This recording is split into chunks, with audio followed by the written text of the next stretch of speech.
वतन अजीज पाकिस्तान के खूबसूरत शहरों कराची, लाहौर, इस्लामाबाद, भालपुर, पेशावर, सियालकोट, दुनिया भर कोने कोने में जहां पहुंचे मेरी आवाज, सबको मैं कहता हूं गुड मॉर्निंग एंड अस्सलाम वालेकुम। आज बुध 16 रमजान मुबारक 1445 हिजरी, मार्च की 27 तारीख सन 2024 और आपने इस खूबसूरत सी सुबह का आगाज किया मेरे साथ। नाम है मेरा आदिल।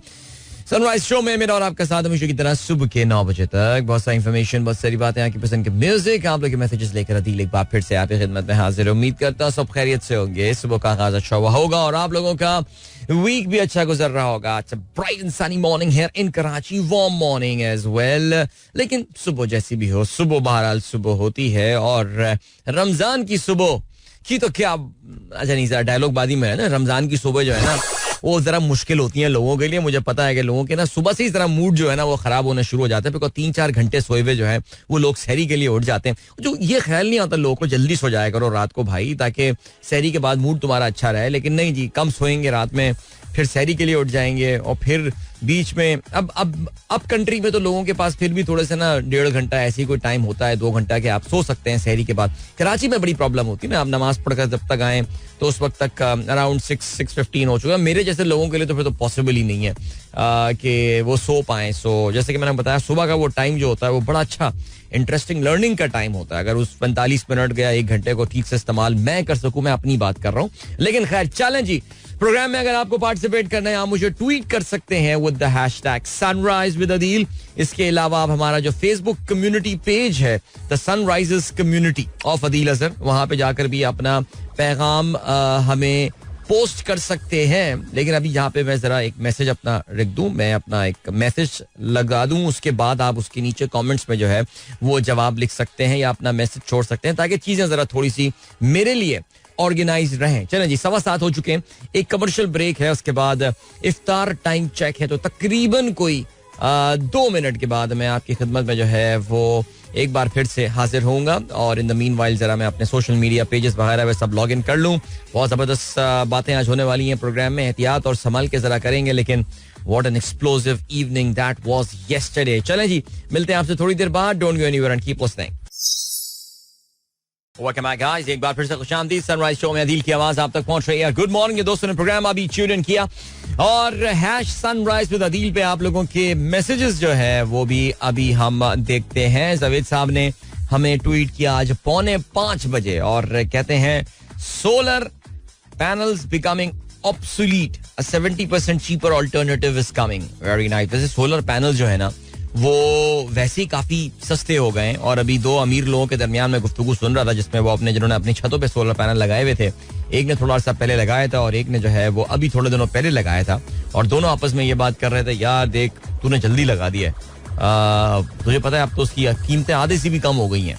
तो उस पर जो वो अमीर जिसने पहले लगाया हुआ था उसने कहा कि यार तेरे भाई को थोड़ी पता था कि ये प्राइसेस कम होने वाली हैं और चाइना इस तरह घुस जाएगा इस पूरी गेम में। पर इसमें कोई शक नहीं है, solar panels have become very cheap now. और अब लेकिन कहते ये हैं कि जी जो जावेद साहब ने खबर हमारे साथ शेयर की है और कहते हैं scientist from the university of Surrey, the university of Cambridge, the Chinese academy of science, Xidian university and Changzhou university have developed. अरे माशाल्लाह इतने सारे, यार सोचें बरतानवी और चीनी टेक्नोलॉजी का हसीन इम्तिजाज, और उससे जब कोई चीज निकल कर आएगी तो फिर क्या बात होगी। कहते हैं जी they have developed a new type of dual sided solar panel that could reduce cost of traditional solar panel by 70%. Very nice. These new solar panels developed using carbon nanotubes significantly reduce production cost. The nanotubes are used in the electrodes on both the front and back side of the panel. यानी दोनों तरफ मौजूद होंगे ये nano tubes. और very nice, चलें जी जबरदस्त, और ठीक हो गया, वेरी गुड, वेल डन यार। देखते हैं ये चीज कब तक मार्केट में आती है और क्या रहता है सिलसिला। आप जानते हैं we all know about it pretty much that these nanotubes, so माफ कीजिएगा नैनो ट्यूब्स नहीं, द सोलर पैनल इस वक्त इतना पॉपुलर हो गया है। आपको पता है कि हुकूमत को जो है ना अब इसमें बाकायदा कदगन लगानी पड़ रही है, because a lot of people are actually moving away, a lot of people are actually moving away from the grid. हमारी जो कौमी बिजली की ग्रिड है, लोग उससे अपने आप को जो है वो सेपरेट कर रहे हैं और अपनी इलेक्ट्रिसिटी प्रोड्यूस कर रहे हैं थ्रू दी सोलर पैनल. और उससे हो ये रहा है कि हमने जो इतनी मेहनत करके इतने महंगे महंगे प्रोजेक्ट्स लगा के मियाँ साहब ने, और इतने महंगे महंगे चाइनीज को डॉलर डिनोमिनेटेड प्रोजेक्ट्स, और उसमें हाई कैपेसिटी पेमेंट्स वाले हमने जो है सीपेक के नाम पे जो प्रोजेक्ट्स लगाए थे, अब उनसे हम बिजली खरीद नहीं रहे. और अब जब उनसे बिजली खरीद नहीं रहे तो हमारी जो पर यूनिट बिजली की कॉस्ट है वो बड़ी महंगी होती जा रही है. और इसलिए हुकूमत जो है ना परेशान है कि यार इस सोलर पैनल वाली गेम का जो है ना वो किया गया जाए. क्या करना होगा, ज्यादा पाबंदी लगा देंगे, कुछ कर देंगे.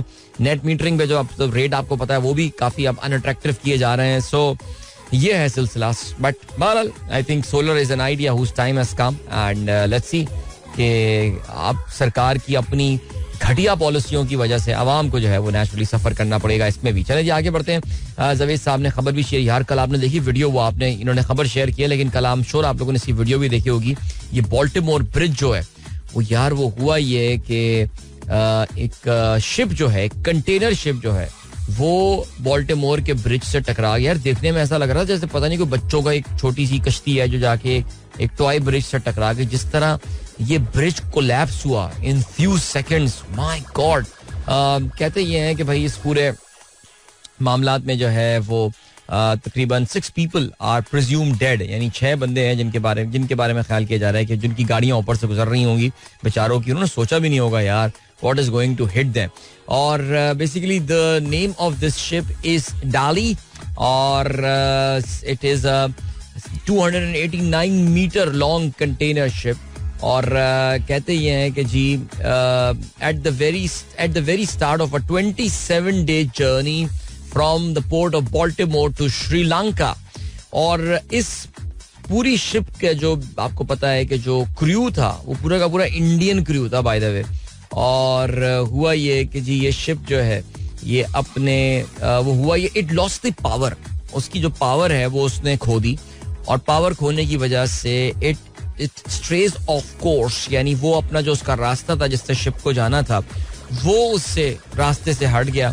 और अपने स्टार्ट होने के तकरीबन कोई 45 मिनट के बाद जो है वो उस ब्रिज के साथ उसने कोलाइड किया. So very sad incident this, but yep, technical fault there in the ship and let's see क्या निकल कर आता है सिलसिला. और क्या इसमें कोई अमेरिकन ज़ाहिर है अब इस मामले को इन्वेस्टिगेट तो बहुत ज़्यादा करेंगे, इतने आराम से इन मैटर्स को जो है वहाँ पे यूं छोड़ नहीं दिया जाता.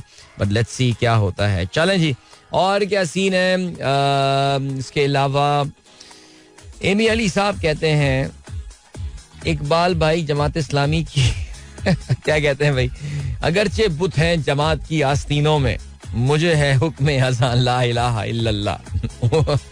ये शेर एमी अली ने जो है वो शेयर किया है. अब उस पर जो कमेंट इन्होंने जो किया है वो मैं नहीं करता बिकॉज वो थोड़ा कंट्रोवर्शियल हो जाएगा, लेकिन खैर चलो जी.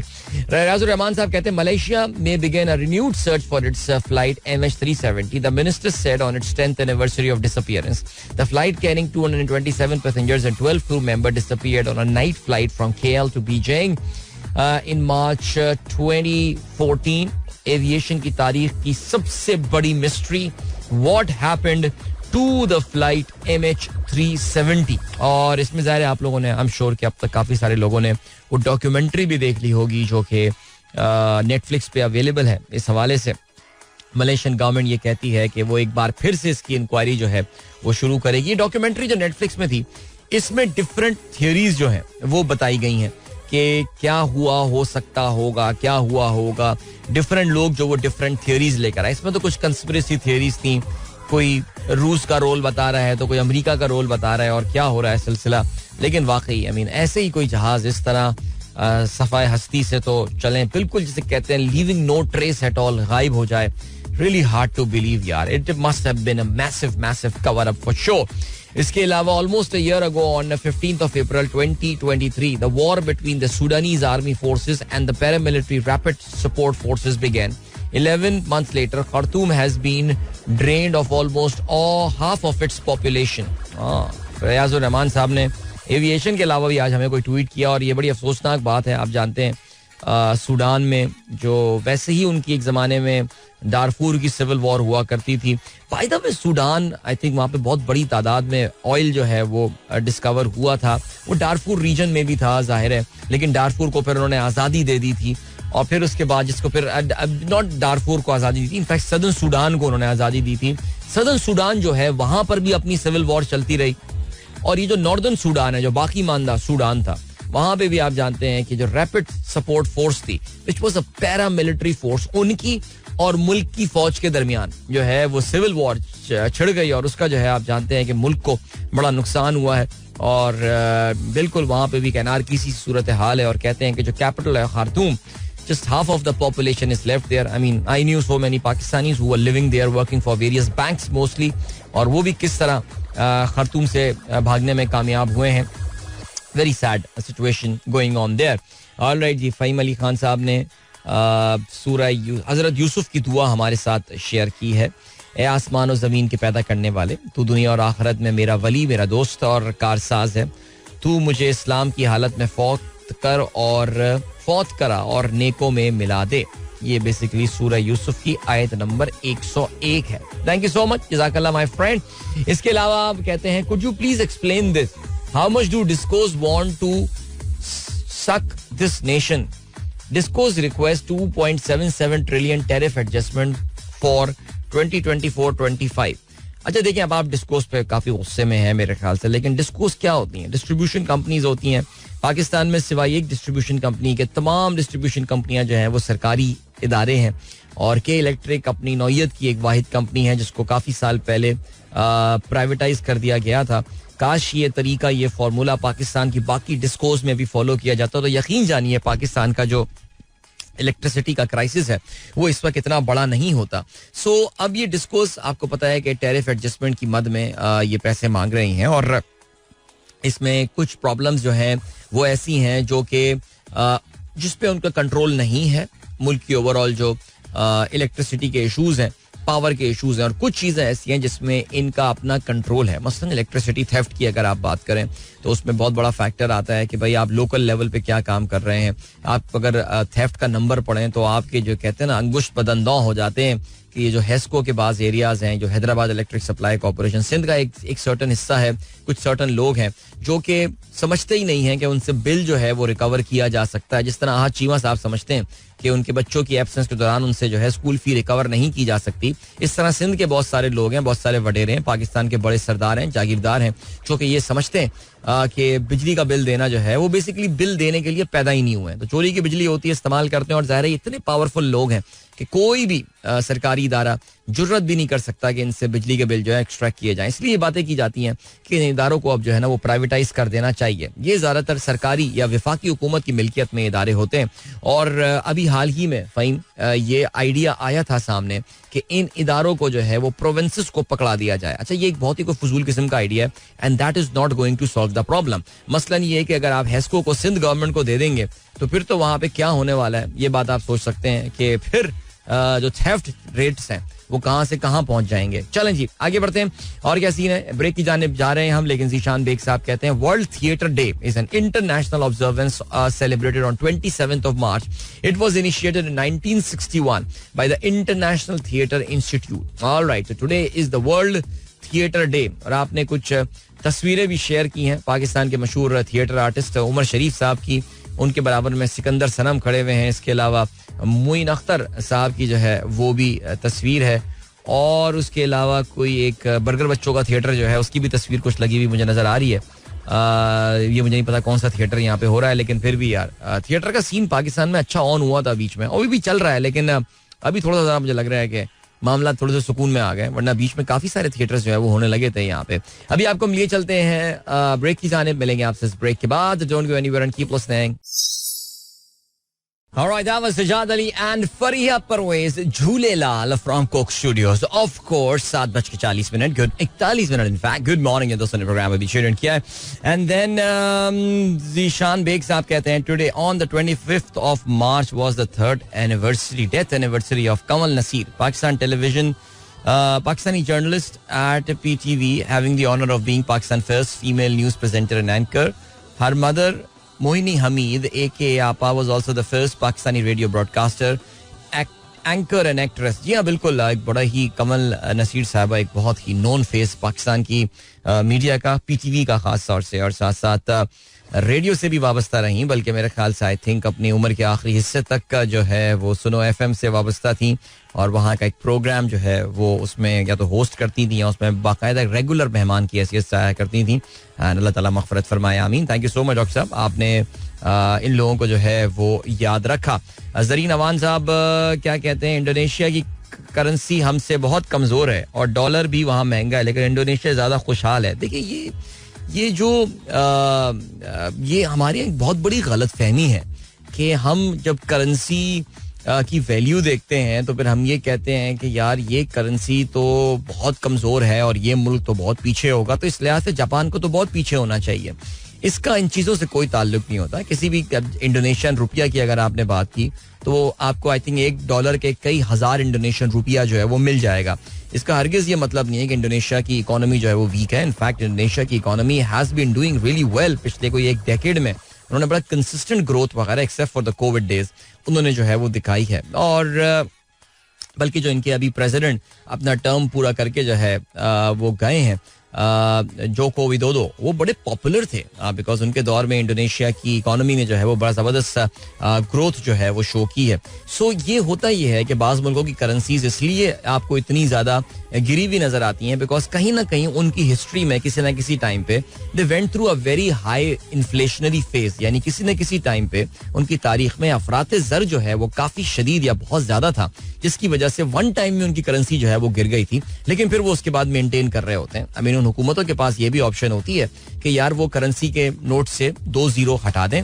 द मोमेंट करेंसी के नोट से 2 जीरो आप हटा देंगे तो फिर आपका ये हाई डिनोमिनेशन करेंसी नोट वाला मसला जो है सॉल्व हो जाएगा. ये वो काम है जो कि अब से कुछ तकरीबन 20 साल से जायद अरसा पहले जो है वो तुर्की ने किया था. उनके पास भी बिकॉज तुर्की में ट्रेडिशनली बड़ी हाई इन्फ्लेशन रही है, जिसकी वजह से उनकी भी जो तुर्किश लीरा हुआ करता था तो उसको बहुत हजारों $1 के आपको कई मिलियन टर्किश लीरास जो हैं वो मिल जाया करते थे. लेकिन फिर जब रजब तैयब एर्दोगान साहब ने मुल्क की इकोनॉमी को स्टेबलाइज किया, इन्फ्लेशन कंट्रोल में आया, तो इन्होंने नया Turkish lira, new Turkish lira, येनी तुर्किश लीरासी, ऐसे कुछ नाम होगा उसका, उन्होंने जो है ना वो इंट्रोड्यूस कराया था. और उसके बाद से उन्होंने बहुत सारे जीरोस करेंसी से हटा दिए. तो उसका मतलब है कि अचानक तुर्की बहुत तरक्की कर गया? नहीं, ऐसा नहीं होता. अक्सर मैं लोग यही देखता हूँ अफगानिस्तान की अफगानी की करेंसी दिखा रहे होते हैं, देखो यार वो हमसे आगे निकल गए. It doesn't work that way. कितनी बार समझाऊं मैं एक ही बात, लेकिन क्या करें. एनीवे आगे बढ़ते हैं भाई. और क्या सीन है. अब्दुल रज़ाक साहब कहते हैं बहुत से टायर धमाके तेज रफ्तारी की वजह से होते हैं. इन टायरों में दर्ज खत को चेक करके रोका जा सकता है. टायर की रफ्तार एक मखसूस दर्जाबंदी होती है. अच्छा जबरदस्त. टायर में बहुत सारे आप देखें ना बहुत सारी चीजें लिखी हुई होती हैं जो बड़ी टेक्निकल डिटेल्स होती हैं. वो वैसे वाकई एल अगर किसी टायर में लिखा हुआ है तो एल का मतलब ये कि मैक्सिमम 120 किलोमीटर तक जाएगा. एम का मतलब 130, एन का मतलब 140, पी का मतलब 150 और हुरूफ एच का मतलब है कि ये 210 किलोमीटर की स्पीड तक जो है वो जा सकता है. Thank you so much sir, बहुत शुक्रिया. ये आपने एक टेबल जो है वो शेयर किया है हमारे साथ and this is a very good table. आप प्लीज अगर hash sunrise with Adeel check करेंगे तो आप भी ये टेबल जो है वो देख सकेंगे. आसिफ हयात साहब ने जो है वो हमारे साथ वीडियो और तस्वीरें शेयर की. उन्होंने अपने घर में क्रिस्पी पोटैटो चिप्स बनाए. We recalled our memories of making chips during COVID times, finally found the right recipe, guaranteed success if you follow the process, worth a try when frying is on during Ramadan. Alright, ये मैं retweet भी कर देता हूँ. ये मैंने आपने मुझे व्हाट्सएप भी किया था आसिफ साहब ने, और मैंने वो वाकई रेसिपी देखी थी और वो रेसिपी वाकई देखने में बड़ी आसान लग रही थी. I think it is worth the try. बनाने चाहिए इस रेसिपी की बुनियाद पे जो है वो चिप्स. क्या बात है. चलें जी. इसके अलावा वानिया का मैसेज आया, कहती हैं today is PE class at my city school PF chapter. Eid is coming up. Have Sarah completed the shopping? नहीं, अभी तक तो मैंने कोई ईद की गहमा गहमी हमारे घर में देखी नहीं है, तो मेरा नहीं ख्याल कि अभी तक सारा की शॉपिंग जो है वो मुकम्मल हुई है. सो या let's wait and see. Alright, and then क्या सीन है. चलें जी. हाँ, जरा जल्दी से फेसबुक के मैसेजेस भी मैं देख लूं before we head towards another break. और हमारा वाईफाई बंद हो गया यार. इंजीनियर बाबू जरा चेक कीजिएगा ये वाईफाई जो है ना वो क्यों बंद हो गया, कनेक्ट नहीं हो रहा वाईफाई पे. ओके, किनका मैसेज आया. बिलाल पाशा कहते हैं heads off to doctor Nausheen, she was live on a Ramzan transmission for 4 straight hours.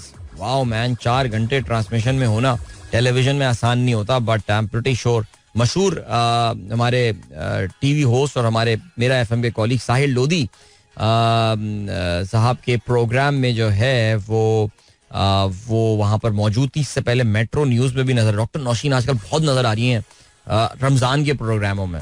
जबरदस्त, क्या बात है यार, great, keep it up. Alright, Ammar Shafiq कहते हैं Indonesian minimum wages 5 million per month, 5 million Indonesian रुपया per month. That's what I meant. इसको कभी भी इस तरह मत देखा करें यार.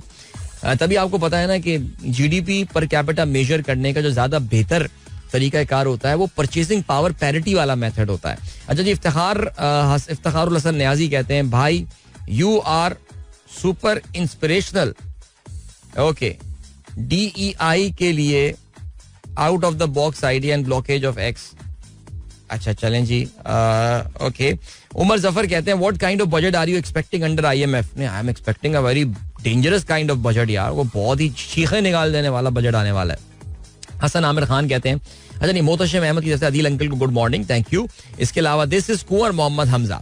I am 6 years old in class 2B and I listen to your show every day on my way to school. I wish you long life with health and wealth. Oh, thank you so much. Thank you for wishing me for wealth. बहुत शुक्रिया. अपना हमजा, कुंवर हमजा यार, मेरे लिए, मेरी भी तुम्हारे लिए यही दुआएं हैं. Health and wealth and lots of wisdom and may you be a contributor to the society.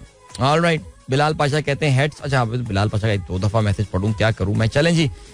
सलाम टू एवरीवन, क्लाउडी मॉर्निंग इन चारसद्दा कहते हैं फरहाद महमूद. आपको लिए चलते हैं अभी ब्रेक की जाने, मिलते हैं इसके बाद.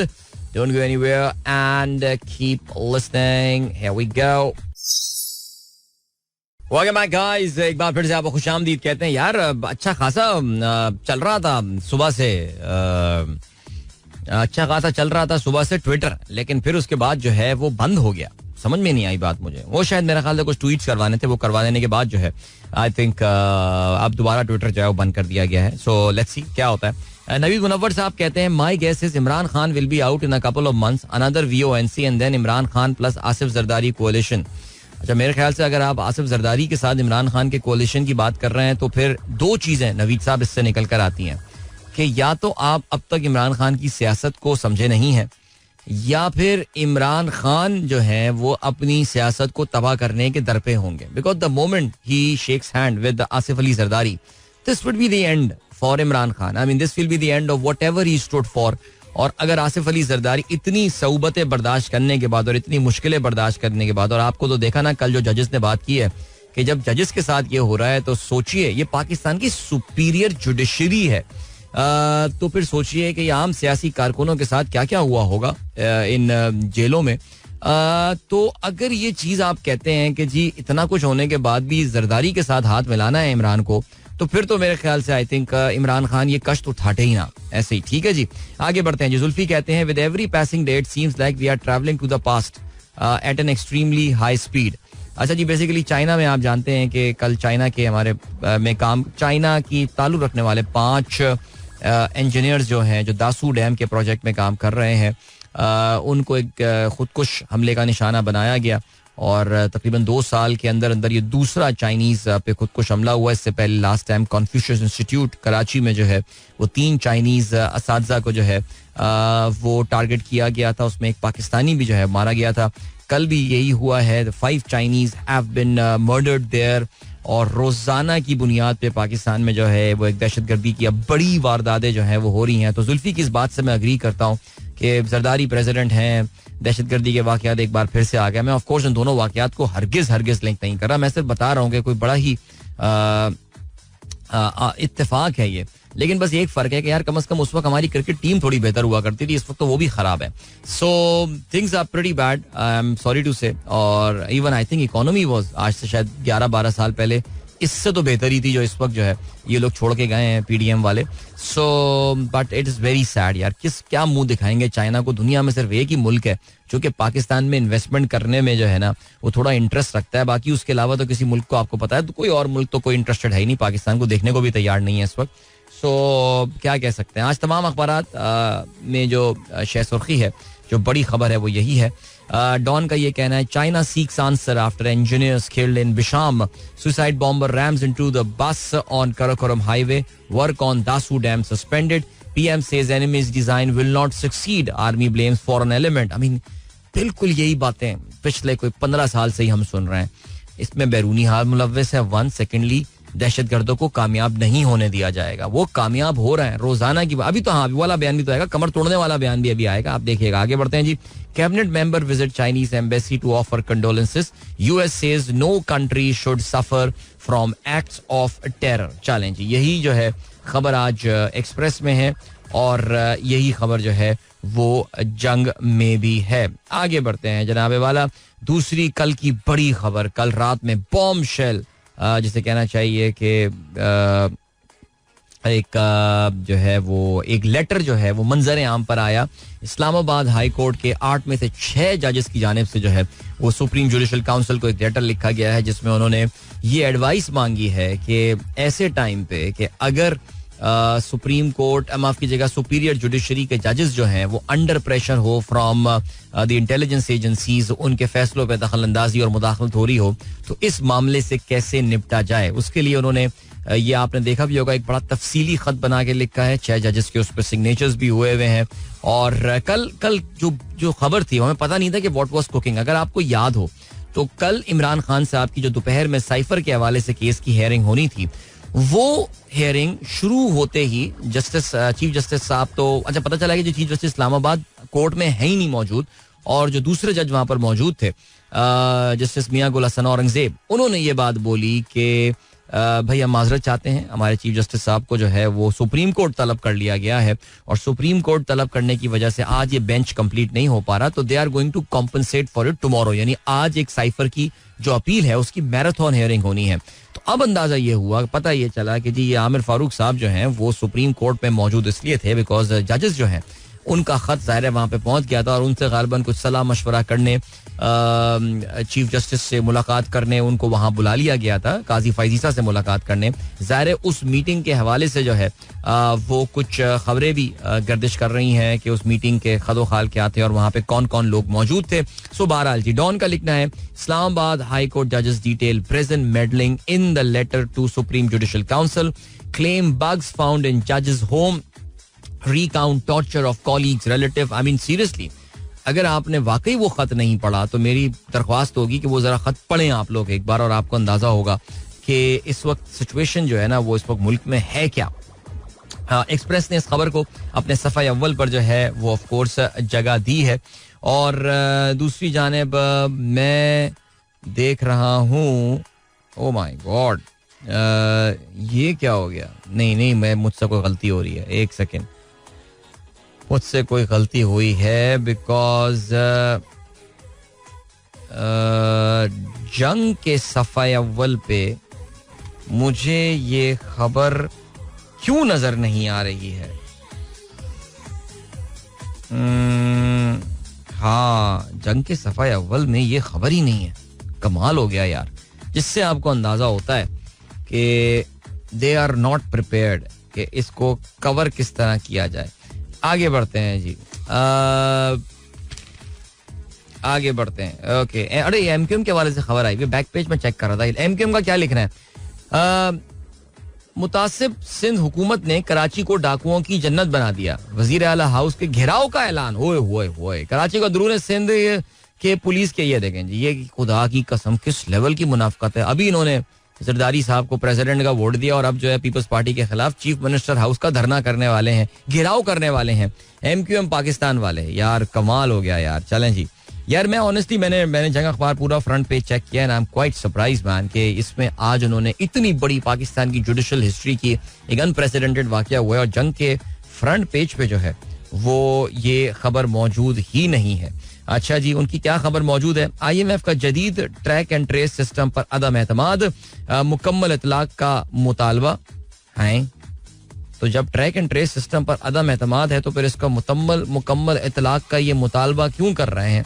बट बहरहाल जी, आप जानते हैं पिछली गवर्नमेंट के दौर में ये ट्रैक एंड ट्रेस सिस्टम जो है इम्प्लीमेंट किया गया था. शब्बर जैदी को एक बड़ा क्रेडिट जाता है इस पूरे वाकये का, इस पूरी चीज का. और अब इस ट्रैक एंड ट्रेस सिस्टम, ये जो आप ये भी जानते हैं कि जो FBR के POS हैं जो कि सर्टन लोकेशंस पे लगाए हुए, अब तो खैर काफी बड़ी जगहों पे मौजूद है, उसको अब अक्रॉस द बोर्ड इम्प्लीमेंट किया जा रहा है. यानी इवन जो स्कूल की फी भी जो वसूल की जाएगी वो भी अब FBR के उस POS सिस्टम के साथ अटैच होगी. होटल्स हुए, रेस्टोरेंट में तो ऑलरेडी ये चीज मौजूद थी, और भी बहुत सारी कैटेगरीज, ब्यूटी पार्लर्स हो गए, सैलून्स हो गए, हर जगह इसको इम्प्लीमेंट किया जाएगा. चीफ जस्टिस 9 मई 8 फरवरी की जुडिशियल इंक्वायरी CCTV फुटेजेस बरामद करने का हुक्म दें. इमरान खान का ये कहना है, डोनाल्ड लू रजीम चेंज साजिश तस्लीम कर लेता तो जो बाइडन हुकूमत हिल जाती. मुझे जेल में रखना है तो रखें, लेकिन बाकी लोगों को रिहा कर दें. शहबाज शरीफ का ये कहना है, बड़े टैक्स देंदा खान को ब्लू पासपोर्ट का, अरे यार ये चीजें हटा दें यार, इनसे लोग टैक्स नहीं देंगे शहबाज शरीफ साहब. मरियम नवाज के लीगी एमपीज उज़्मा कारदार मलिक वहीद को शो कॉज नोटिस.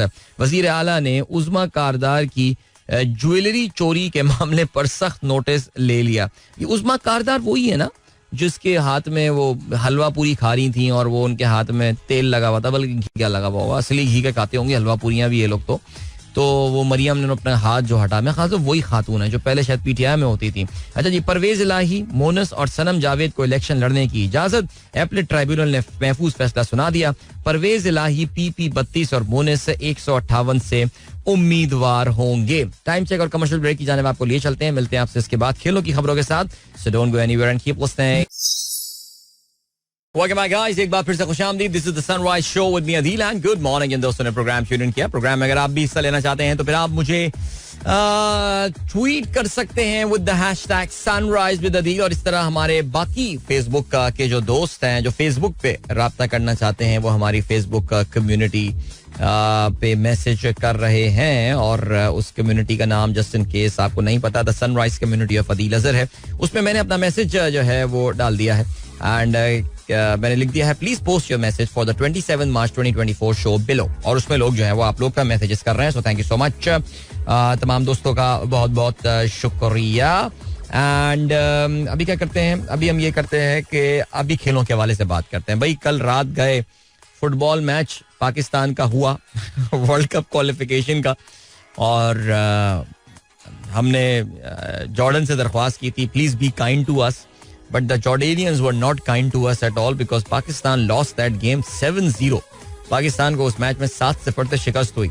अच्छा मैं आपको बताता हूँ कि पहले हाफ में Pakistan was actually down by 2 goals, जिसमें इनका ना एक प्लेयर है जिसका नाम है मूसा अल-थामरी. और मूसा अल-थामरी जो है ये बड़ा फिट प्लेयर है, he is called the Jordanian Messi. उसने हैट्रिक मारी कल. अच्छा तो उसने पहले जो है ना पहला गोल किया और फिर उसके बाद अल नईमत ने जो है वो पेनल्टी पे गोल स्कोर किया. तो जिन लोगों ने मैच देखा उनका कहना ये था कि यार ये जो अल नईमत वाला पेनल्टी थी ना ये बहुत गलत पेनल्टी दी. पाकिस्तान को फर्स्ट लेग में भी पाकिस्तान के खिलाफ एक बड़ी गलत पेनल्टी जो है ना वो दी गई थी. सो अब हुआ ये कि ये जो पाकिस्तान को एक बड़ा ओपन चांस भी मिला था, अगर हम वहां पे गोल स्कोर कर देते तो फिर थोड़ी जो है ना वो बचत हो जाती है हमारी. लेकिन खैर 7-0 हम हार गए इनसे, और बिल्कुल एंड में पाकिस्तानी टीम जो है ना वो कैपिचुलेट कर गई. और आखिरी कोई 15 मिनट में पाकिस्तान ने जो है वो कोई 4 गोल जो है ना वो शायद खाए, मेरे ख्याल से 15 या 20 मिनट में पाकिस्तान ने 4 गोल खाए हैं. और ओहो क्या कहा जा सकता है. बट चलें यार, सीन ये हुआ कि क्या बोल सकते हैं, हार गया भाई पाकिस्तान. अब ये पाकिस्तान मैच अब क्या बोलूं यार. एनीवे अब ये फिलहाल जो इंटरनेशनल ब्रेक है ये वक्ती तौर से अब खत्म हो जाता है, बिकॉज अब जो अगले वर्ल्ड कप क्वालिफिकेशन के मैचेस होने वाले हैं वो होंगे जून के महीने में, जब सऊदी अरब की टीम जो है वो पाकिस्तान तशरीफ ला रही होगी. और उसके बाद पाकिस्तान का सिर्फ एक मैच जो है, और पाकिस्तान के 2 मैचेस रह गए और पाकिस्तान का ताजिकिस्तान के खिलाफ जो है वो मैच होना है. चलें जी, पाकिस्तान के इस ग्रुप जी की अगर हम बात करें तो इसमें ताजिकिस्तान की टीम ने जो है कल वो एक बहुत अच्छा मैच खेला और ताजिकिस्तान जो है वो मुकाबला सऊदी अरब के खिलाफ 1-1 गोल से ड्रॉ करने में कामयाब हुआ. ये मैच जो है this was played at Dushanbe और सऊदी अरब की team which is a pretty frequent player, जो आप जानते हैं frequent participant in the FIFA world cup, उनको 1-1 से होल्ड करना, आई think this is good job by Tajikistan team. लेकिन कल का जो एक बड़ा रिजल्ट था दैट केम फ्रॉम गुवाहाटी, जहां पे भारत की टीम जो है वो होस्ट कर रही थी अफगानिस्तान को, और अफगानिस्तान को उन्होंने 1 के मुकाबले में, अफगानिस्तान ने भारत को 1 के मुकाबले में 2 गोल से शिकस्त दी. Yes, would you believe, India को अपने होम ग्राउंड पे जो है वो अफगानिस्तान के हाथों शिकस्त का सामना करना पड़ा. भारत ने जो है वो पहले बढ़तरी हासिल की सुनील छेत्री के पेनल्टी पे गोल की बदौलत. मुकाबला हाफ टाइम पे भारत के हक में 1-0 से था, लेकिन उसके बाद 70वें मिनट में जो है वो रहमत अकबरी ने गोल स्कोर किया और फिर उसके बाद पेनल्टी पे शरीफ मोहम्मद ने जो है वो 88वें मिनट में गोल स्कोर करके अफगानिस्तान को ये फतह दिलाई. अफगानिस्तान की टीम के काफ़ी सारे खिलाड़ी जो हैं वो अवेलेबल नहीं थे. उन्होंने अफगानिस्तान के लिए मैच खेलने से इनकार कर दिया था और उनके इनकार करने की वजह ये थी कि उनको जो है बेचारों को पेमेंट्स वगैरह नहीं हो रही थी. हाउएवर उन्होंने कुछ खिलाड़ी अरेंज किए जो कि बाकी यूरोपियन मुल्कों या दीगर मुल्कों की लीग्स में जो है वो खेल रहे थे. I think 9 out of the 11 players that were playing in that Afghan side yesterday in Guwahati वो दूसरी लीग्स वगैरह में या दूसरे मुल्कों के शहरी हैं और फिर उन्होंने जो है वो Afghanistan because of their origin, इसमें फीफा का एक रूल होता है जो अप्लाई हो जाता है तो फिर you can represent your parents और ग्रैंड पेरेंट्स कंट्री. तो उस बुनियाद पे इन्होंने जो है वो अफगानिस्तान की रिप्रेजेंटेशन की. तो big result there of course. But चलें जी, अब ये इंटरनेशनल जो मैचेस हैं और ये अब आज अपने अख्ताम को जो है वो ये पहुंच गए हैं और अब we can move towards the weekend, we can look towards the resumption of the league football. And of course इस इतवार को एक बहुत बड़ा मैच आने वाला है and that could be one of the key matches जो इस बार इंग्लिश प्रीमियर लीग में टाइटल डिसाइडर जो है वो साबित हो सकता है. Manchester City will be hosting Arsenal और looking forward to a wonderful game there. चलें जी, और जो है वो सीन ये है कि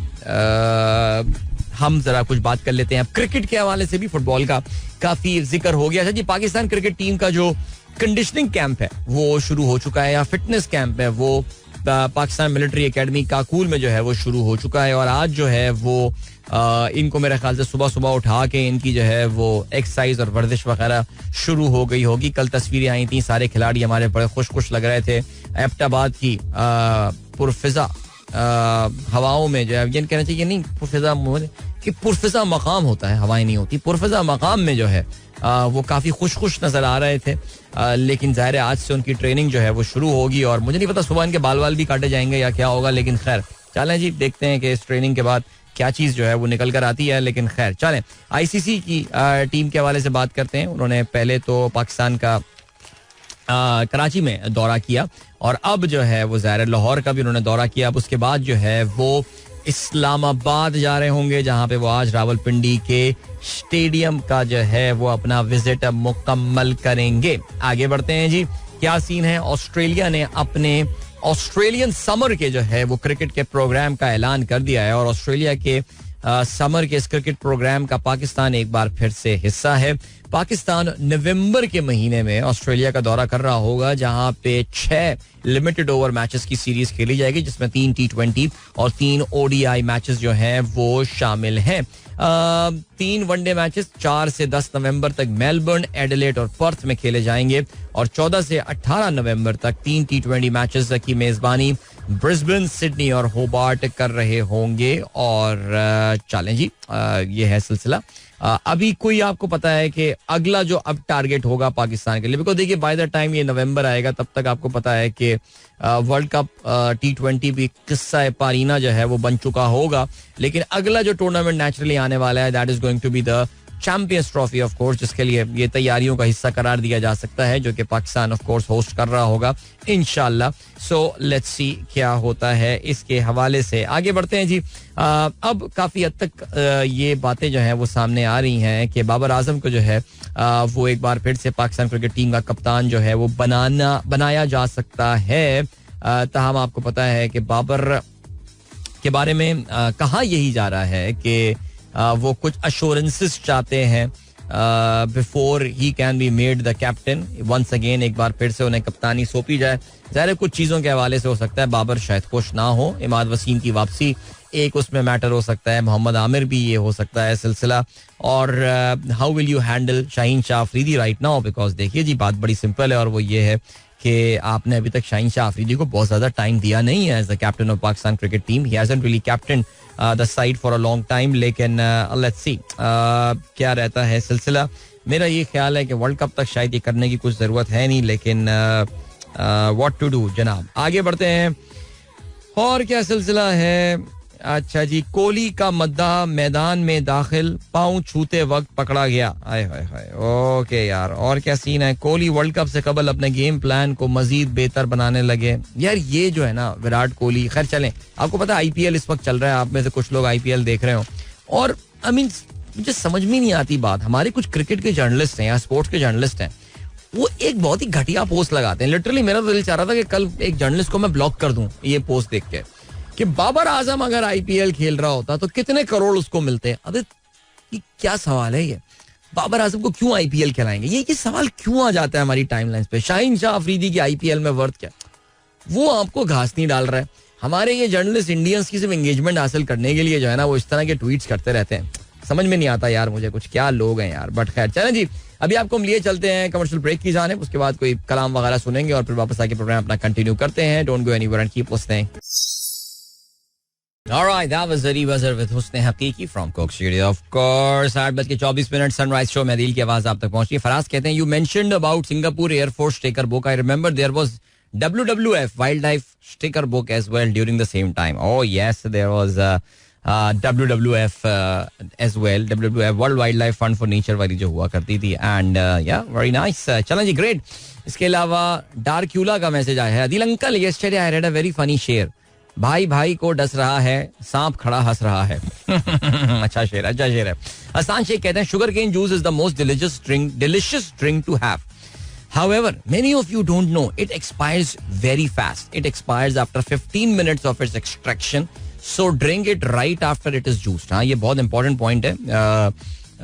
शुगर केन जूस जब भी आप जाएं दुकान में लेने तो उसको बोलेंगे भाई तू फ्रेश बना के दे मुझे, तू रखा हुआ शुगर केन जूस मुझे नहीं देगा. इवन तो उसको बर्फ में डाल के वो रखते हैं, लेकिन आपको बोलना यही होता है कि, और अगर आप अपने घर में, जैसे हम लोग जो है ना बल्क में ला के उसको फ्रीज कर देते हैं अपने मिंट लेमनेड बनाने के लिए. हम लोग sugar cane base mint lemonade बनाते हैं.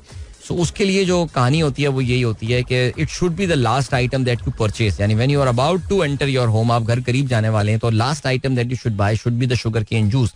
होता यही, आप थोड़ी देर उसको जो है ना जरा रूम टेम्परेचर पे बाहर रखिए and you will note that उसका कलर जो है वो चेंज होना शुरू हो जाता है और वो स्पॉइल होना शुरू हो जाता है. तो शुगर केन के हवाले से, उसके जूस के हवाले से इस बात का बड़ा ख्याल रखना चाहिए. हसन शेख कहते हैं, in Beijing you can pay someone $60 to come and rescue you from traffic jam. They pick you on a motorbike and someone else drives your car to its destination. What an idea, man. What an idea. जबरदस्त game कि आप traffic में फंसे हुए हैं, किसी को phone करें, वो आके आपको ट्रैफिक से पिक करेगा और आपकी गाड़ी, 2 बंदे आएंगे, एक बंदा आपकी गाड़ी लेगा और आपकी गाड़ी घर पहुंचाएगा इंशाल्लाह, और दूसरा आपको आपकी मंजिल मकसूद पर मोटर बाइक में पहुंचाएगा इंशाल्लाह. क्या बात है यार, चाइनीज फिट आइडिया. ये आइडिया पाकिस्तान में ट्राई किया जा सकता है क्या, आप लोग का ख्याल है वैसे. चलें जी आगे बढ़ते हैं और क्या सीन है. जल्दी से फेसबुक पे आप लोग के मैसेजेस जो है वो भी हम देख लेते हैं. लोग वहाँ पे क्या बातें जो हैं वो कर रहे हैं. आज मैसेजेस माशाल्लाह काफ़ी सारे आए हुए हैं फेसबुक पे. रोमाना जलील कहती हैं, अस्सलाम वालेकुम अदील बेटा. वालेकुम अस्सलाम. Your programme provides me morning energy for the rest of the day. Thank you so much. I am really honoured कि आप हमारा प्रोग्राम जो है वो सुनती हैं और इससे एनर्जी हासिल करती हैं. My son Raza and Rafay listening to you Adeel भाई. Raza going to board exams for 9th class. Rafay having class test for Islamiat. Both for both of your sons, very best of luck, specially to Raza जो कि बोर्ड एग्जाम्स के लिए जा रहा है. आजकल कम ही लोगों का सुनते हैं कि उनके बोर्ड एग्जाम्स हो रहे हैं. आजकल तो सब ओ लेवल्स इम्तिहान के लिए जा रहे होते हैं. लेकिन खैर, फहीम खान साहब कहते हैं, bro, one of my friends visited Turkey in 2001 and he was very confused about using Turkish lira. He used to always count zero before any purchases. हाँ, ये बड़ा मसला होता था वहाँ पे यार. ये बेसिकली सुबह हमने तो टर्किश करेंसी के हवाले से हमने बात की थी. मैंने एग्जांपल दी थी टर्किश करेंसी की कि लोग जो है ना वो जरा गलत फहमी का शिकार हो जाते हैं कि किसी भी करेंसी की जो वैल्यू होती है वो उसकी करेंसी की स्ट्रेंथ, यानी जो उसकी जो कहना चाहिए जो एब्सोल्यूट वैल्यू नजर आ रही होती है आपको इन एब्सोल्यूट टर्म्स, वो उसकी असल स्ट्रेंथ करेंसी की बता रही होती है. तो मैं बता रहा था कि नहीं, ऐसा हरगिज नहीं होता. और हमारे दोस्त नुमान यूसुफ ने जो है वो एक बड़ा अच्छा मैसेज जो है वो इस हवाले से किया है, जो कि शायद बहुत सारे लोगों को समझ में ना आए. लेकिन कहते हैं currency notes are like shares issued. More share means lower EPS, does not necessarily mean small economy. तो चलें जी, स्मॉल कंपनी. चलें जी, ग्रेट. और क्या सीन है? और ये सीन है कि फैसल मंजूर साहब ने हमारे साथ ये लिंक शेयर किया. International investors express interest in Pakistan PIA airport, says aviation minister. All right, 7 international investors has expressed interest in Pakistan national flag carrier and airports which the South Asian nation has put up for sale. यानी पाकिस्तान के airports और PIA को खरीदने के लिए 7 बैनुल अक़वामी इदारों ने जो है वो इंटरेस्ट शो किया है. यार ये तो बड़ी हैरानी की बात है मुझे यार कि PIA लेने में लोग इंटरेस्ट शो कर रहे हैं. ये तो कमाल हो गया. ओके, आगे बढ़ते हैं. और क्या सीन है जी? तहरीम कहती हैं, good morning to all sunrisers. ये सैयद उमर अब्बास कहते हैं, the Islamabad high court letter news also not on Dawn home page and neither on their top stories page. क्या बात कर रहे हैं यार, उनके फ्रंट पेज पे अवेलेबल है एक्चुअली. बल्कि उन्होंने तो इस पे 4 कॉलमी खबर जो है वो शाया की है. 4 कॉलमी खबर इसलिए उन्होंने शाया की है बिकॉज जो उन्होंने मेन न्यूज दी हुई है वो चाइना के जो इंजीनियर्स पाकिस्तान में, हमने मजीद चाइनीज जो मारे हैं अपने मुल्क में, उस हवाले से उन्होंने अपनी मेन न्यूज बनाई है. और उसके नीचे ही बिल्कुल जो है वो इस्लामाबाद हाई कोर्ट के हवाले से डॉन में खबर है. बट यस, don.com में कल रात में कई घंटे बाद भी इस खबर के पब्लिक होने के बावजूद अपडेट नहीं हुआ था. वरना डॉन आमतौर से इन मामलों में थोड़ी ब्रेवरी जो है वो शो करता है. अच्छा जी, इसके अलावा is PCB going to pay Pakistan army for this fitness camp? Babar Tariq कहते हैं, इफ यस तो एनी आइडिया कि कितने पे कर रहे? नहीं यार देखो, नंबर 1 मुझे कोई आइडिया नहीं है. नंबर 2, ये तो फिर PCB इदारा कोई पब्लिक इदारा होता तो फिर पता चलता. आपका राइट टू इन्फॉर्मेशन पाकिस्तान में कानून होता है जिसके तहत जाके आप पाकिस्तान क्रिकेट बोर्ड पे राइट टू इन्फॉर्मेशन के तहत, बिकॉज वो एक सरकारी इदारा है, उनसे ये इन्फॉर्मेशन आप निकलवा सकते हैं. लेकिन Pakistan army should be charging for these services. इसमें जाहिर है भाई वो अपने रिसोर्सेज डेडिकेट कर रहे हैं, अपनी जगहें डेडिकेट कर रहे होंगे, उनके खाने पीने का अरेंजमेंट किया जाएगा, बंदे उनको जो है वो उनके हिफाजत के लिए, उनका ख्याल करने के लिए उनको प्रोवाइड किए जाएंगे. तो पैसे तो बनते हैं यार, फ्री में क्यों काम करेगी आर्मी यार. अच्छा जी, इसके अलावा सारा शहजाद कहती हैं, फीलिंग वेरी होपफुल, इंशाल्लाह जस्टिस विल प्रिवेल, इंशाल्लाह. शहजाद अहमद कहते हैं गुड मॉर्निंग. और शनीला शौकत अली, गुड मॉर्निंग अदील भाई, थैंक यू. हुमायूं जाफरी कहते हैं कुछ मुकद्दस गाने पर हो जाए, कल व्हाट्सएप पर यही चलता रहा. अच्छा, मुझे नहीं पता ऑनेस्टली, मैंने ये फॉलो नहीं किया. साहिल अवान साहब कहते हैं अस्सलाम वालेकुम sir, nice show, thank you so much. बिल्कुल भाई, धुक ना दिया करें किसी को. और माहिर जैन ने अच्छी बात की. वैसे तो आपको पता है कि काफी पुराना पाकिस्तानी फिल्म का जो है वो ये गाना है, एंड बट माहिर जैन ने इसको जो है जरा थोड़ा सा मॉडर्न स्टाइल में जो है परफॉर्म किया है. मतलब पाकिस्तान के किसी गुलकार के लिए भी ये अपॉर्चुनिटी और ये मौका है कि इसके साथ कुछ छेड़छाड़ वो कर सकते हैं. लेकिन खैर चलो जी, ऑलराइट. बाकी क्या सीन है? अभी फरहान रजा का जो है ना वो मैसेज आया मेरे पास और कहते हैं कि यार आपने वो बात की बीजिंग के हवाले से, बल्कि वो किसका मैसेज आया था? हसन शेख का मैसेज आया था कि बीजिंग में अगर आप ट्रैफिक में फंसे हुए हो तो आप एक सर्विस है जिसको अवेल करके, एक बंदा एक मोटरसाइकिल में आएगा, 2 बंदे आएंगे, एक आपकी गाड़ी संभालेगा, आपको बोलेगा आप सर आप जाएं सर आप जाएं, आप बंदा आपका गाड़ी, आपकी वो गाड़ी वहाँ ड्रॉप करेगा और आप मोटर बाइक पे बैठ के ट्रैफिक को डॉज करते करते आप अपनी मंजिल मकसूद पे पहुंच जाएंगे. तो वो कहते हैं यार कि हमारा एक बॉस जो है ना वो मुझे याद आ गया, वो भी जब माड़ीपुर में फंसा होता थे ट्रैफिक में तो वो ऑफिस से एक ड्राइवर और एक कॉलीग बाइक पर जाया करते थे. ड्राइवर गाड़ी लाता था और वो जो कॉलीग है वो बाइक पे उनको बैठा के लाता था. यार वैसे किसी बॉस के लिए भी ये काम करने के लिए जो है ना यार बड़ी हिम्मत चाहिए होती है यार. यानी आप किस लेवल के आदमी होंगे कि आप अपने कॉलीग्स को इस लेवल की तकलीफ जो है ना वो दे रहे होंगे. लेकिन यार ऑफिस के माहौल में ना वाकई कुछ लोग सेडिस्ट होते हैं. सेडिस्ट समझते हैं ना आपके, जिन्हें कोई फर्क नहीं पड़ता कि यार दूसरों के इमोशनल वेल बीइंग का या कुछ, लेकिन ये कि बस मैं अपनी बात बोलूंगा और मैं अपना काम करूंगा. आई मीन हर ऑफिस में इस तरह के लोग होते हैं. यानी कि ये होने के लिए भी यार किस लेवल का आदमी होना चाहिए आपको. मैं तो यही सोचता हूँ अक्सर यार. और वो लोग अपने घरों में कैसे होते होंगे यार, ये जो इस तरह के लोग होते हैं. लेकिन खैर चलें जी, अल्लाह ताला हम लोगों को इस तरह के टॉक्सिक लोगों से जो है वो महफूज रखे. आमीन सुम्मा आमीन. चलें जी, और क्या बात हो गई. 8:42 जो है वो हो चुके हैं. और या थोड़ी जरा बात कर लेते हैं हम डोनाल्ड ट्रंप साहब के हवाले से. कल भी हमने डोनाल्ड ट्रंप की बात की थी, आज भी जरा डोनाल्ड ट्रंप का जिक्र कर लेते हैं. वैसे कल यूट्यूब चैनल पे भी इनका जो है हमने जिक्र किया था. लेकिन हुआ ये सीन कि डोनाल्ड ट्रंप साहब की जो मीडिया फर्म है जिसका नाम ट्रंप मीडिया है, उसने कल अपना डेब्यू किया है मार्केट में, स्टॉक मार्केट में उसने अपना डेब्यू किया है और नैस्डैक में ये लिस्टेड है. और ट्रंप मीडिया की एक ही प्रोडक्ट है जिसका नाम ट्रूथ सोशल है. अगर आपको याद हो तो ये वो सोशल मीडिया प्लेटफॉर्म है जो डोनाल्ड ट्रंप साहब ने उस वक्त बनाया था जब उनको ट्विटर से जो है वो बाहर निकाल दिया गया था जनवरी 2021 में, जो इंसरेक्शन हुआ था या जो यूएस कैपिटल हिल पे जो हमला हुआ था उसके बाद से. सो डोनाल्ड ट्रंप साहब की कंपनी ने जो है वो अपना डेब्यू किया है और उनके शेयर्स जैसे ही मार्केट में लिस्ट हुए उसके $70 से ऊपर जो है वो कीमत चली गई है, जिसकी वजह से इसकी टोटल वैल्यू जो इनकी फर्म की निकल कर आई है वो $9 बिलियन आई है. और it ended the day at $58, which is still 16% more than its debut price. और कहते ये हैं कि जनाबे वाला डोनाल्ड ट्रंप साहब के लिए ना ये बहुत ही इंपॉर्टेंट चीज आ गई है, बिकॉज इस वक्त थोड़ा सा उनका कैश का क्राइसिस चल रहा था. आपको पता है उनको जो एक जुर्माना, बहुत बड़ा जुर्माना जो है वो भरना है अभी, जो कि पहले तकरीबन $500 बिलियन था, लेकिन उन्हें कम करके तकरीबन $15 करोड़ जो है वो कर दिया गया है. बट दिस हैज टेकन कहना चाहिए कि डोनाल्ड ट्रंप साहब की जो है वो ओवरऑल उनकी जो वेल्थ है उसमें काफी इजाफा हो गया है. बिकॉज अगर कंपनी की टोटल वैल्यू लेट से कोई $9 अरब के करीब आई है और डोनाल्ड ट्रंप साहब की उसमें तकरीबन कोई 55-60% शेयर होगा, तो आप अंदाजा कर सकते हैं कि तकरीबन कोई $5.5 अरब, $5.5-6 अरब डोनाल्ड ट्रंप की टोटल वर्थ में जो है वो इजाफा हुआ है.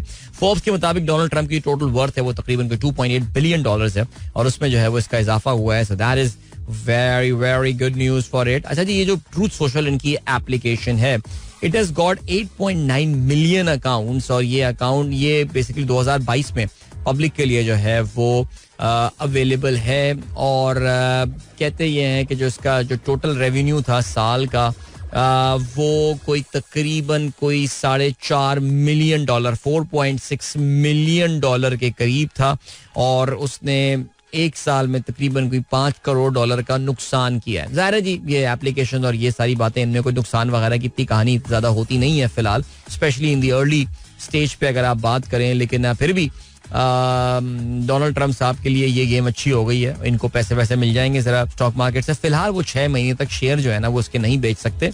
बट लेट्स सी क्या होता है सिलसिला. By the time the elections will happen he will have some money at his disposal. लेकिन खैर चलें जी, अभी आपको हम लिए चलते हैं एक ब्रेक के बाद और don't go anywhere and keep listening.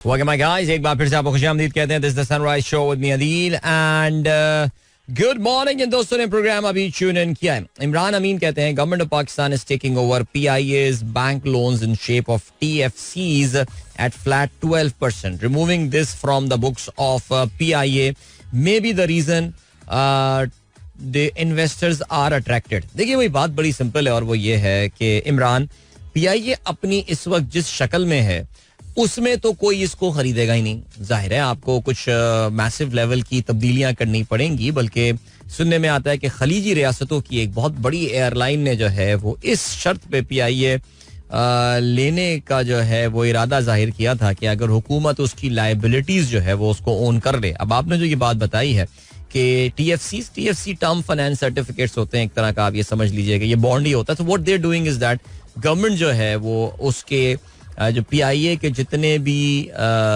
Liabilities हैं उनको अपने बुक्स पे लेकर आ रही है और पीआईए के बुक्स को जो है वो क्लीन कर देगी. जाहिर है एक बहुत बड़ा आवाम के टैक्स के पैसे का ये एक ज़िया है, लेकिन अब हम क्या कह सकते हैं इस चीज़ के हवाले से, because at the end of the day burden तो फिर इसका हुकूमत पे ही पड़ेगा. लेकिन जाहिर है इतने 100 सालों की, कई हज़ार सालों की जो इनएफिशिएंसीज हैं उसका at the end of the day किसी ना किसी को तो ओनरशिप लेनी ही पड़ेगी.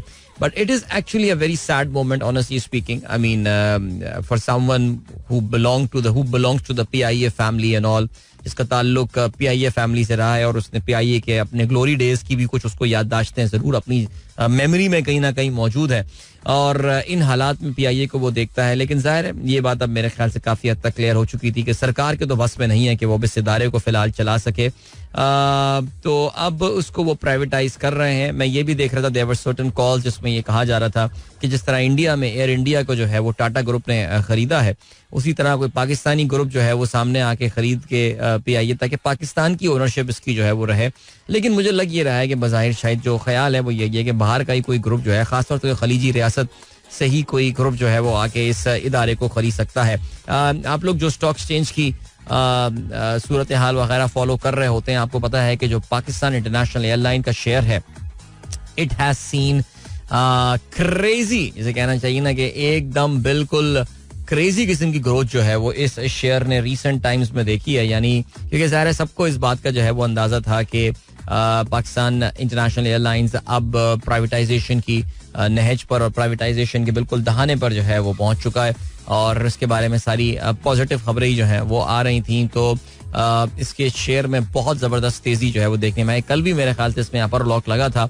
एंड अगर ऑनेस्टली आप PIA के शेयर की बात करें तो अब से 1 साल पहले ये शेयर जो है ये ₹3.40 का मिलता था और अब से कुछ दिनों पहले इस शेयर ने ₹27.61 पर जाकर जो है ये पहुंचा है. आहिस्ता आहिस्ता PIA की इस शेयर प्राइस को बढ़ता हुआ जो है ये आप देख सकते हैं कि जिन लोगों ने ज़ाहिर शुरू में अप्लाई किया होगा, आप देखते हैं कितने गुना उनको जो है, जिनके पास जो होगा शेयर, कितने गुना नहीं, गुना वाले कितने गुना किए वाला गुनाह नहीं, गुना कितने टाइम्स उनको जो है वो इसमें बेनिफिट जो है वो मिला होगा. The 1 year change is 638%. YTD change is 260%. तो ये PIA का शेयर प्राइस जो है ना ये ऊपर गई है इस दौर में. अच्छा, परसों PIA की जो है वो बोर्ड ऑफ डायरेक्टर्स की मीटिंग हुई और उस बोर्ड ऑफ डायरेक्टर की मीटिंग्स का जो है, क्योंकि जो भी आपको पता है लिस्टेड कंपनी होती है वो अपनी बोर्ड की मीटिंग्स, अपने फाइनेंशियल और कोई भी इंपॉर्टेंट इन्फॉर्मेशन है उसको स्टॉक मार्केट के साथ शेयर करना जरूरी होता है ताकि तमाम शेयर होल्डर्स की नॉलेज में या जो इंटरेस्टेड हो इन्वेस्ट करने में उनकी नॉलेज में ये बात रहे. तो कल पाकिस्तान इंटरनेशनल एयरलाइंस की जानिब से PSX को जो है वो 2 नोटिफिकेशन जो है वो 2 अनाउंसमेंट जो है वो भेजी गई थी. एक तो उन्होंने बताया कि हमारी बोर्ड मीटिंग हुई और ये बोर्ड मीटिंग 22 मार्च को हुई और कहते हैं कि जो प्राइवेटाइजेशन वगैरह की मामला चल रहे हैं इसकी वजह से, रिस्ट्रक्चरिंग और प्राइवेटाइजेशन के मामला की वजह से जो फाइनेंशियल स्टेटमेंट थी for the period that ended 30th of September 2023 was not taken up by the board. यानी इस वक्त PIA के जो फाइनेंशियल मामलात हैं उनको कहा है कि बस यार उनको छोड़ दो उनको यार. PIA के वैसे भी आपको पता है काफी अरसा उनकी फाइनेंशियल स्टेटमेंट जो है पब्लिश नहीं हुई थी और अभी जो है वो आप देख लें कि सितंबर की जो फाइनेंशियल स्टेटमेंट आनी थी जो कि शायद दिसंबर वगैरह में ड्यू होगी, वो भी अभी तक जो है ना वो नहीं आ रहे हैं बिकॉज वो ये कह रहे हैं कि हमारा पूरा फोकस जो है इस वक्त वो रिस्ट्रक्चरिंग और प्राइवेटाइजेशन के हवाले से है. और इसके अलावा उन्होंने एक और जो अनाउंसमेंट भेजी है उसमें उन्होंने बोला ये है कि जी सिक्योरिटीज एंड एक्सचेंज कमीशन को जो है वो कुछ जो इंपॉर्टेंट डिसीजंस जो लिए गए हैं बोर्ड ऑफ डायरेक्टर की जानिब से वो इन्फॉर्मेशन पास ऑन कर दी जाएगी. वो एग्जैक्टली इन्फॉर्मेशन क्या है वो अभी तक हमें ज़ाहिर है पता नहीं है. उसके खदो खाल जरूर सुनने में आ रहे हैं कि एक और कोई कंपनी बनाई जा रही है जिसमें शायद PIA की तमाम लाइबिलिटीज वगैरह जो है वो शिफ्ट कर दी जाएंगी and all. How that arrangement is going to work I think we will get to know in few days time.